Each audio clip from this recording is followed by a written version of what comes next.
Djibouti is one of the poorest countries in the world. It's one of the poorest countries in the world, and it's in the eastern part of Africa. A friend of mine came to Italy, worked as a janitor and worked in a restaurant as a cleaning boy, as a waiter, whatever he could do to survive, and he got into a medical college in Italy somehow.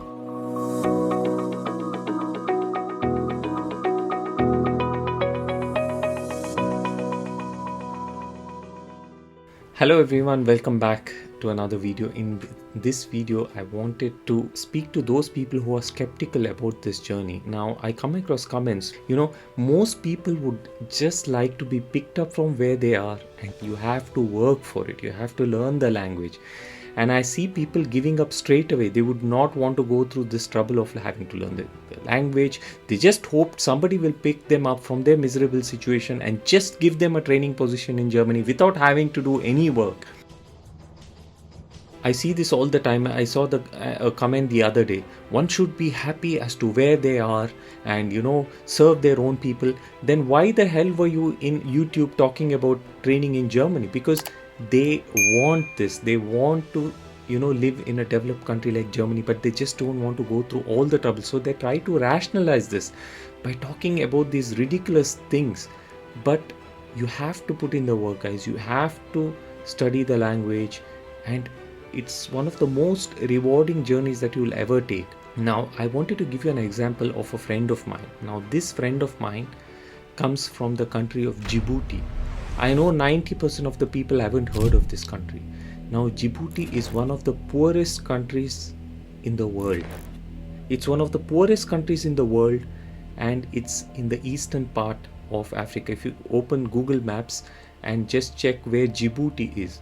So it's one of the poorest countries in the world, and the life expectancy, I've been told, there is around 50. I mean, it's crazy. So a friend of mine from this particular country, now he is one of 4 children, and his father passed away when he was just 8 years old. His mother raised 4 children with absolutely no help. She somehow, in absolutely horrendous conditions, she brought them up.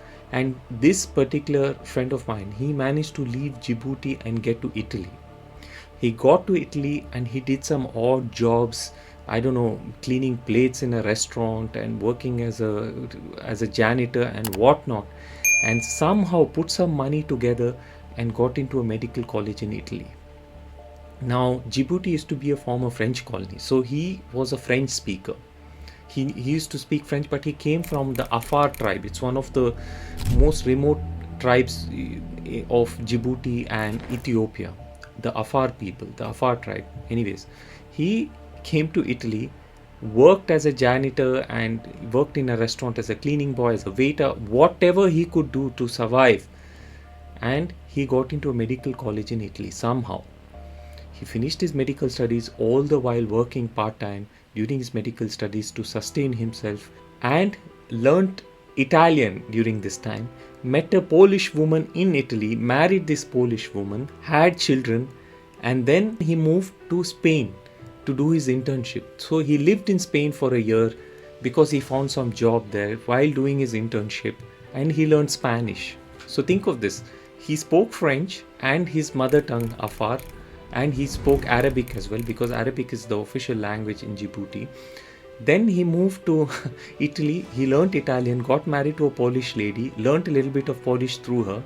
Then he moved to Spain for internship, learnt Spanish. He speaks absolutely fluent Spanish. Lived in Spain for 1 or 2 years, and then because his mother tongue was French, he moved to France and started working in France.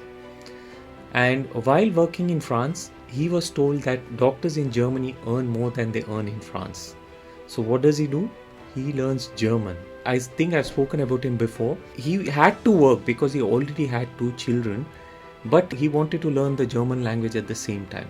So he registered for intensive German classes in Freiburg in southern Germany, because he lived close by. He lived about an hour away on the French side of the border, and he had to travel like 2 hours or 1.5 hours every day to get to this school. So he was like, he couldn't. He had to work to sustain his family. So what he did was, he went there and got all the material for the course he had registered. He got all the material, sat While he was doing his full-time job, he studied German on his own. It's almost unbelievable. He studied German on his own and he passed the B2 exam. And then got a position in Germany and started doing his cardiology training in Germany. Now he's an interventional cardiologist in Germany. He's one of the most intelligent people I've met. And he's a good friend of mine actually, because we ended up in the same hospital. When I was working there, that's how I got to know about him. And if he, coming from such difficult circumstances, learnt all these languages, now he has 4 children and he earns a lot. He's doing very well for himself. If he, despite all of these difficulties, was able to achieve this, I'm sure you have no excuse. I see in the comment section all the time excuses saying that, yeah, this is too much work. Is it that? Can I pass this? It all comes down to you. Spend a little less time on TikTok or Instagram and concentrate on learning the language. Despite all the difficulties, the heights that this African from Djibouti has achieved, I'm sure you can do it in much better circumstances. So I hope this helped. If you have any questions, you can post it on my Instagram, and see you in the next video. Bye.